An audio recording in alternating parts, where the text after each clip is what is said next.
റിലീസിന് ശേഷം രണ്ടാമത്തെ ദിവസമാണ് ഞാൻ വെള്ളിമൂങ്ങ പോയി തിയേറ്ററിൽ കണ്ടത്. ഒരുപാട് സന്തോഷം തോന്നി. കാര്യം ഒരു പബ്ലിസിറ്റി ഇല്ലാതെ ഇന്ന് ഏത് സിനിമയ്ക്ക് പോവാമെന്ന് ഞാനും എൻ്റെ ഒരു ഫ്രണ്ടും കൂടെ ഇങ്ങനെ ആലോചിച്ചാൽ എന്നാൽ നമുക്കൊന്ന് തിരുവനന്തപുരത്ത് ധന്യ പോവാം.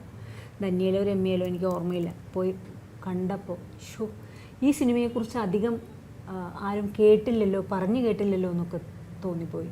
പക്ഷേ മൗത്ത് പബ്ലിസിറ്റി ഏറ്റവും കൂടുതൽ വർക്കൗട്ടായ സിനിമ. എന്തുകൊണ്ടാണ് അന്ന് പബ്ലിസിറ്റി കുറഞ്ഞു പോയത്? പബ്ലിസിറ്റി കുറഞ്ഞു എന്ന് പറയാൻ എനിക്ക് പറ്റില്ല. അല്ല, മാർക്കറ്റിംഗ് എനിക്ക് കുറവായിരുന്നു എനിക്ക് തോന്നില്ല. അതുകൊണ്ടാണല്ലോ നിങ്ങളൊക്കെ തിയേറ്ററിലേക്ക് വന്നത് ശരിക്കും പറഞ്ഞു കഴിഞ്ഞാൽ. അതായത് അത്രയും ചെറിയ സിനിമയ്ക്ക് വേറെ ഇതൊന്നും ഇല്ലാതിരുന്നിട്ടും നമുക്ക് ആ സിനിമ പൂർത്തിയാക്കാൻ പ്രൊഡ്യൂസർ കാണിച്ചൊരു ധൈര്യവും ഒരു ബിസിനസ്സും ഒന്നും നടക്കാതെയാണ് പടം തിയേറ്ററിലേക്ക് എത്തിയത്. അത് അത്രയും നന്നായിട്ട് എനിക്ക് തോന്നുന്നു. ഒരു അന്ന് തന്നെ ഒരു 40 ലക്ഷത്തോളം ചിലവഴിച്ച് മാർക്കറ്റ് ചെയ്തിട്ട് തന്നെയാണ് സിനിമ ഇറക്കിയത്. ഒരു 100 അന്ന് എനിക്ക് തോന്നുന്നു ബിജു മേനോൻ നായകനായിട്ടുള്ളൊരു സിനിമ 100 ഫ്ലക്സോളം ഇറക്കി. പിന്നെ ബസ്സുകളിൽ അതിൻ്റെ ഇതുണ്ടായിരുന്നു. അങ്ങനെ നല്ലൊരു മാർക്കറ്റിംഗ് തന്നെയായിരുന്നു നമ്മുടെ പ്രൊഡ്യൂസർ ഉണ്ടായത്.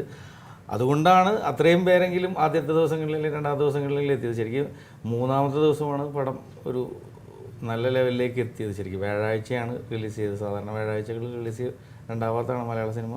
പക്ഷേ അന്ന് നമ്മുടെ പ്രൊഡ്യൂസറുടെ ഒരു ധൈര്യത്തിലാണ്, അല്ലെങ്കിൽ ഒരു ഇതിൽ വ്യാഴാഴ്ച ഇറക്കുകയും വ്യാഴാഴ്ചയും വെള്ളിയാഴ്ചയും ശനിയാഴ്ചയും, ശരിക്കും ശനിയാഴ്ച വൈകിട്ടാണ് ശരിക്കും പടത്തിൽ അത്യാവശ്യം ആളുകൾ വന്ന് തുടങ്ങിയത്. ശനിയാഴ്ച സെക്കൻഡ് ഷോ ആണ് ഫുള്ളായി തുടങ്ങിയത് ശരിക്കും സിനിമ. പുതിയ സിനിമ എടുത്തു മാറ്റുക അത് ആദ്യത്തെ അജണ്ട, അല്ലെങ്കിൽ ഏറ്റവും പുതിയ സിനിമയ്ക്ക് കാരണം തിയേറ്റേഴ്സിൻ്റെ ഒരു നടപ്പിലാക്കുന്ന ആ സമയത്ത് എങ്ങനെ എത്രത്തോളം ഫൈറ്റ് ചെയ്യേണ്ടി വന്നോ തിരിച്ചു പിടിക്കാനും അത് എക്സ്റ്റെൻഡ് ചെയ്യാനും ഒക്കെ? അല്ല, അത് അങ്ങനത്തെ ഒരു സിനിമ ആയതുകൊണ്ട്, വലിയ ബഹളങ്ങളും ഇല്ലാത്തൊരു സിനിമ ആയതുകൊണ്ട് അങ്ങനെയുള്ള ചില എഗ്രിമെൻറ്റുകളിലാണ് സിനിമ തിയേറ്ററിലേക്ക് കൊടുക്കുന്നത് നമ്മുടെ പ്രൊഡ്യൂസർ.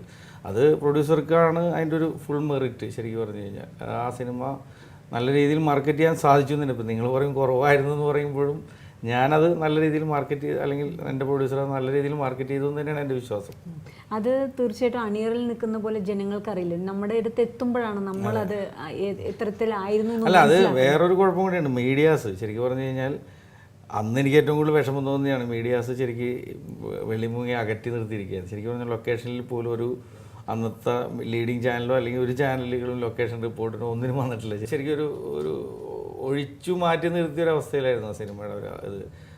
പിന്നെ ശരിക്കും പറഞ്ഞു കഴിഞ്ഞാൽ അത് എൻ്റെ ഫേസ്ബുക്കിലും അതിൻ്റെ റിവ്യൂസും എല്ലാം വന്നതിന് ശേഷമാണ് പിന്നെ മീഡിയാസൊക്കെ വന്നു തുടങ്ങിയത് ശരിക്കും നമ്മളിലേക്ക്. അതിൽ വളരെ കുറച്ച് മീഡിയകൾ മാത്രമേ നമുക്ക് ആദ്യത്തെ 2 ദിവസങ്ങളിൽ മാർക്കറ്റിങ്ങിന് കൂടെ നിന്നുള്ളൂ.